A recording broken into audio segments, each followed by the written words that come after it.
Hello everybody, welcome to my new blog. তো আজকে তোমাদের সাথে ভাবলাম একটু রান্নার ভিডিও শেয়ার করি, যেহেতু তোমাদের সাথে খুব একটা রান্নার ভিডিও শেয়ার করা হয় না, বিকজ আমার খুব একটা রান্না করা হয় না, তো সেটা সেই জন্যই শেয়ার করা হয় না। তো সেদিন আমি রাত্রে অনেক রাত হয়ে গেছিলো, সেই জন্য সেই দিনকে আমি এটা আপলোড করতে পারিনি, একটু দেরি হয়ে গেল। তো ভাবলাম যে রান্নার ভিডিও তোমাদের সাথে শেয়ার করি। আমি একটা ডিম কষা রান্না করেছিলাম, ঠিক আছে, সমস্ত রকম মিক্সিতে আমি যেরকমভাবে মশলা আমি পেস্ট করি আর কি, পেঁয়াজ, আদা, রসুন সমস্ত রকম কিছু পেস্ট করে, সমস্ত রকম মশলা, জিরে গুঁড়ো, হলুদ, ধনে গুঁড়ো সমস্ত কিছু দিয়ে করেছিলাম। যেহেতু এটা হাঁসের ডিম ছিল, সেই জন্য একটু কষা হয়ে গেছিলো, একটু মশলাটা আমি বেশি ঠিক বুঝতে পারিনি, তো একটু বেশি হয়ে গেছিলো। তোমরাই বলো এটা কেমন লাগছে দেখতে। আর যেহেতু অনেকটাই রাত হয়ে গেছিলো, রাতের বেলা এসে আমি অফিস থেকে এসে আমি রান্না করছিলাম, তো আমার সেইভাবে তোমাদের সাথে শেয়ার করা হয়নি ভিডিওটা। তো ভাবলাম যে যখন রান্না করছি, তো কেননা তোমাদের সাথে শেয়ার করি। তো শুধু তো রান্না করলে হবে না, আমাদের স্কিনটাকেও একটু যত্ন করতে হবে। তো এই জন্য ভাবলাম একটা রান্নার ভিডিওর সাথে কেননা তোমাদের একটা স্কিন কেয়ারের ভিডিও মানে তোমাদের সাথে শেয়ার করি, যেহেতু আমি বেসিক্যালি রেগুলার বেসিসে আমি একটা স্কিন কেয়ার করি।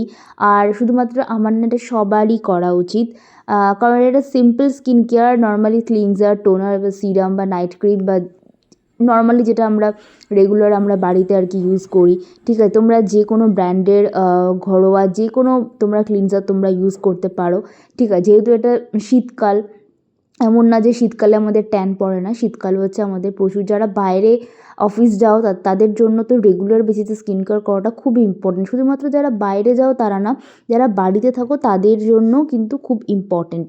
তো শীতকালেও কিন্তু আমাদের সানস্ক্রিন ইউজ করতে হয়। তো যেহেতু এটা আমি বাড়িতে একদম রাত্রেবেলা এসে আমি স্কিন কেয়ার করছিলাম, তো আমি এখানে ক্লিনজার ইউজ করেছিলাম। আর দেখবে শীতকালে আমাদের ক্লিনজারটা ইউজ করার পর একটু স্কিনটা জাস্ট ড্রাই হয়ে যায়। তো অবভিয়াসলি তোমাদের স্কিন টোন অনুযায়ী বা স্কিন বুঝে কিন্তু তোমরা টোনার ইউজ করবে। যাদের অ্যাকনে প্রন তারা কিন্তু গ্রিন টি বা টি ট্রি জাতীয় টোনার ইউজ করতে পারো।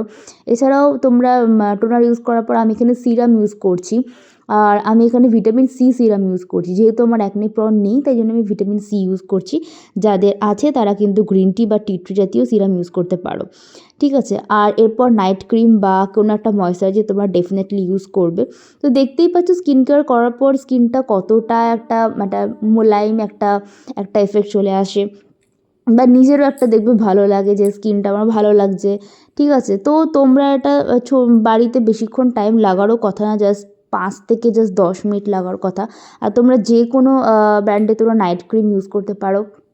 আমার মনে হয় নাইট ক্রিমটা একটু ভালো ব্র্যান্ডের, তোমরা এখন অনেক কিছু বেরিয়ে গেছে, তোমরা অনলাইন অফলাইন দুটোই তোমরা ইউজ করতে পারো। তো ময়েশ্চারাইজার, তারপরও তোমরা সিরামের পর ময়েশ্চারাইজার তোমরা ইউজ করতে পারো। আর যদি কেউ স্কিপ করতে চায় সিরামটা, তোমরা সেটাও করতে পারো, ঠিক আছে। ময়েশ্চারাইজার ইউজ করতে না চাইলে তোমরা কিন্তু ডিরেক্ট তোমরা নাইট ক্রিমও ইউজ করতে পারো, ঠিক আছে।